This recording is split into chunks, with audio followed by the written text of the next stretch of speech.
Mhuri yeZimbabwe kusangana kwatiri kuita zvekare pano paHadzirare 263.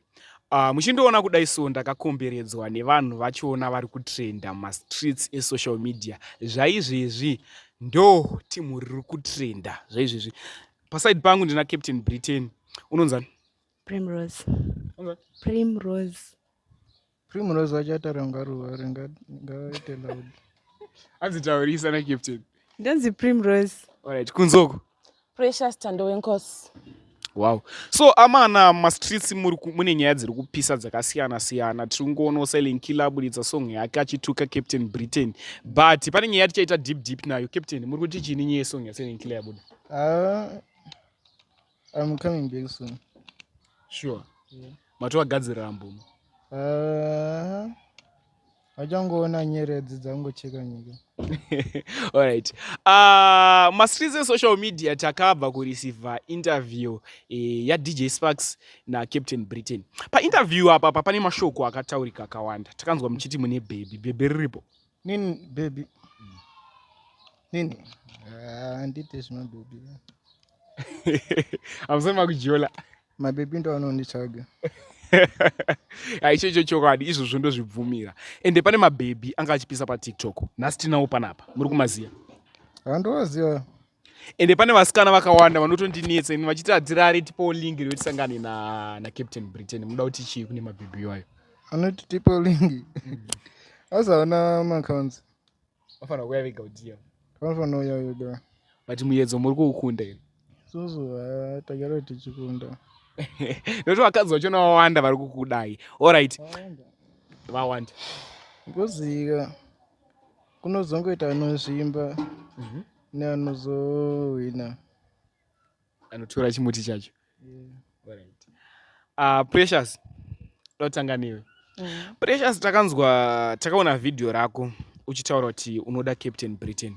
Ende pandakazoita interview ya Primrose wakanditseura wakati aiwa Captain Britain ndevangu ndovada nemoyo. Chii chaitika paipai? Nditaurira. Takaona interview yaitrenda uchiti iwewe Captain Britain unotovada zvemoyo. Chimbotitaurira.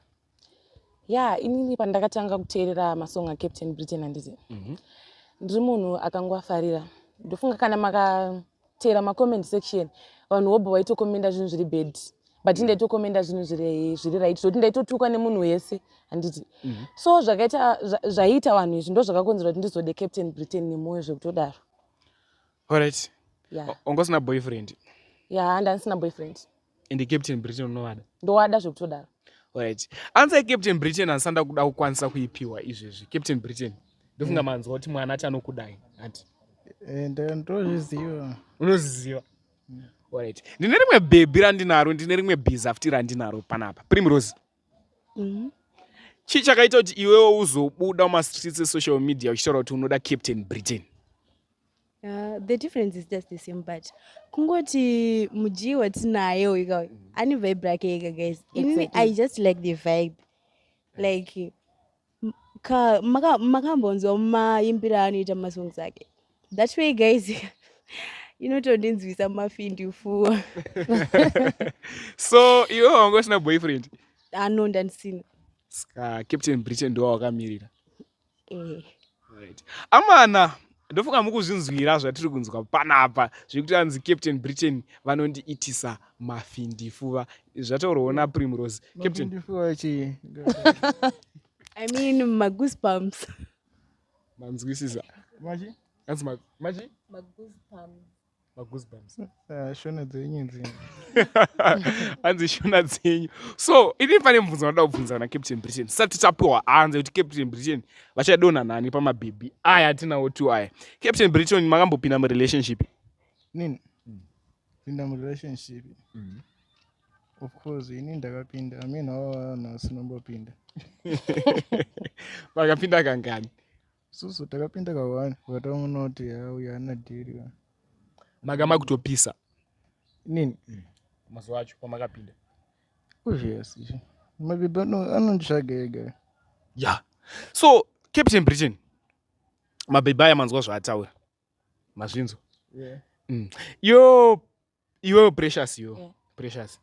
kuna Captain Britain unonatsodei kuna Captain Britain nokuti kana munhu achida munhu ka anofanira kunge ane reason yekuti inini ndakatoti inini ndikuda Precious uyu ndotaura Precious kuti ane mwoyo wakanaka ndeimwe reason iyoyo wakanakirwa nei kuna Captain Britain chakakuattracta iwewo inini chandakanakirwa nacho kuna Captain Britain ndeichi Captain Britain asati ndamboona mucomment section achipindura zvituka munhu angori cool asi vanodzorera nekuimba masong handiti munhu angori nekavibe kake ega so even paakapinda muindustry achiimba ndakangofarira kuti munhu ane maimbiro ake ega asina vamwe vanhu ndo zvinhu zvandakangoda pana Captain Britain ende munhu ari cool ndakangofarira kakuu kake kako ndokandakalafa ikako.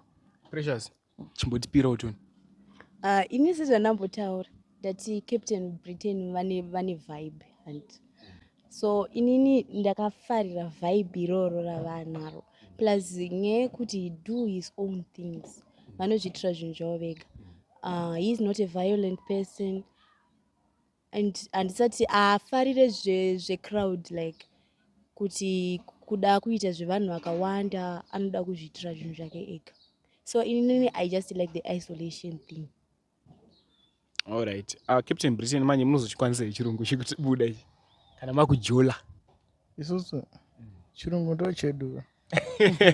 So Captain Britain amana togona kungoita kunge zvinhu zviri fun right munogona kuapproacha baby right Ini kuapproacha inini maapproachera difference ndogona kuita nga ndiri kuapproacha kana kuita nga ndisiri kuapproacha zviri patrue.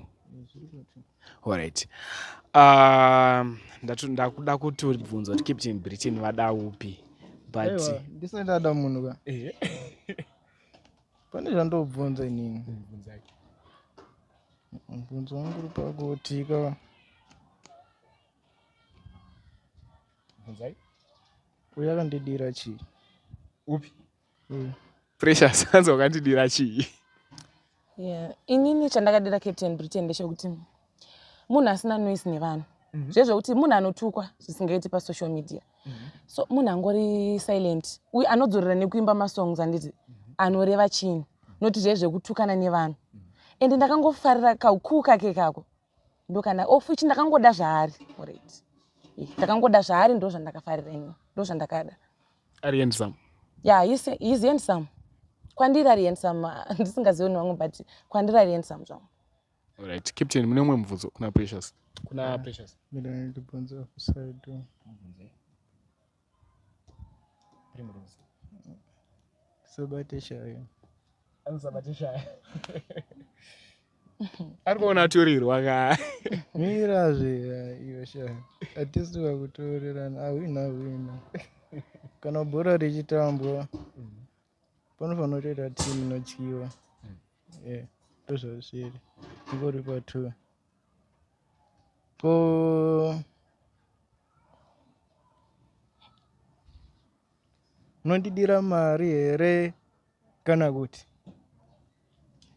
anodira mari here kana kuti rudo rwechokwadi reurwu Inini as I said before palast video rangu I think Trara akatombofunza kati hausi kungodira Captain Britain mari but inini answer yangu is no handikudirei mari Captain Britain but inini ndoda ndokudai sezvamungori inini in my own eyes imimi kwandiri muri handsome makatonaka zvekutodaro and inini ka ndichikutarisai you are my exact spec kuda kuti inini nemi tinotopindirana isusu yo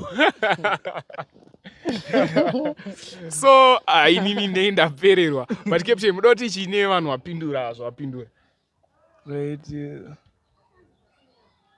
munoenda kuchechi here chikutangira kwauri Precious yeah ini ndoenda kuchechi kuAFM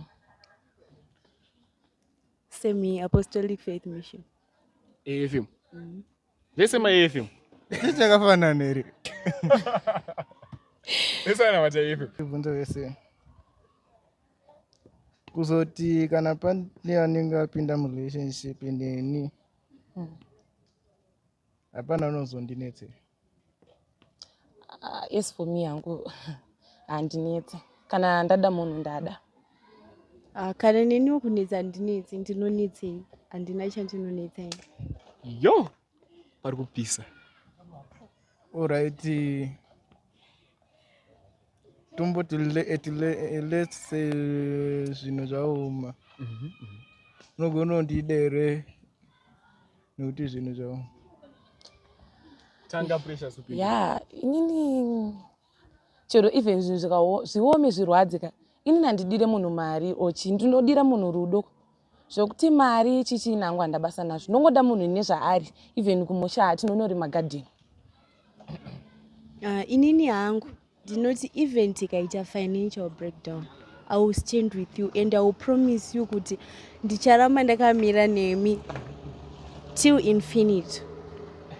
Anzi ndicharamba ndakamira nemi Captain. But tinoita kuda kupedza interview. Hatakuda kupedza. Nini moyo wangu ka. Indotaura zvine zviri pamwoyo wangu.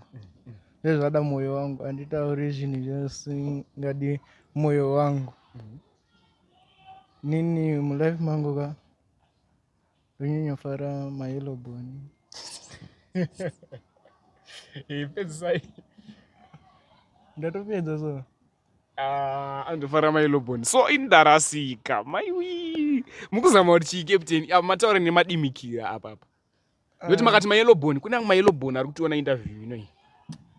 Ayo musikana anonzi Primrose ya. Kune chandakafara pari. Makafarirei. Nini ka? Anotaura zvinhu zvakanyanya wanda. Angotota Captain Britain ndomuda. Ndaita sangu mainterview yake. Aitondinakidza mainterview yake. Wainakirwa nebhebhi. Wainakirwa. Ndainakirwa nemainterview yake. Kuti aitaura zvinhu zviripo. Kozoti Precious aitaura mainterview achita sadotochema.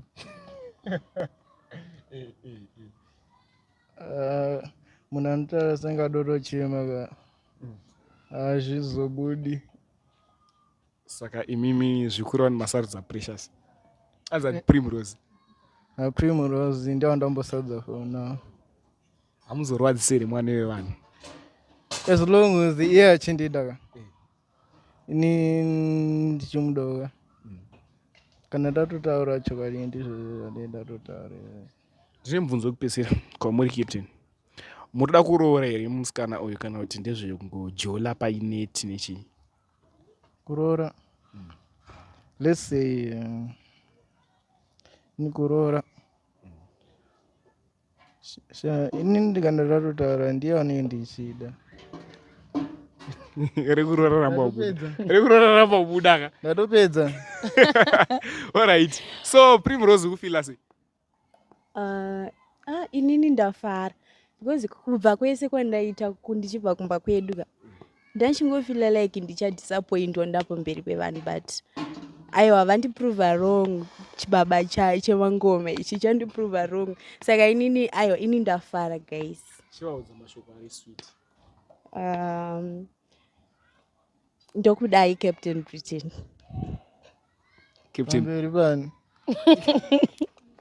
Pamwari. Hauzondirasisa. Ndagara ndaita agreement kare ndati handimbokusiyei. Ayese yema interview. Hanzi chi? Hazvisi zvemainterview chete here. Hazvisi zvemainterviews. Yo! Wasikana wakatoti wandei. Waruto yakweni box. Wawandisa. Yeah. Zvoroti ka Zimbabwe yese kaitoda nezvangu. Zimbabwe yese anzi ida nezveCaptain. So, uyu kana uyu arutozviziva kutoti kuna vanotombona chiyema. personally ndikutozviziva. Precious wakufila sei? Ndiri paheartbreak. Warwadziwa? Ndarwadziwa zvekutodaro. Ko zvakanzi kuCaptain wakati ndida kujola nemuri 2 unobvuma kusvika pabarika. Kana riri barika zvaro riri serious ndinoda but zvizvi zvemujora handisikuda because ine chitoda munhu zve-serious chaizvo.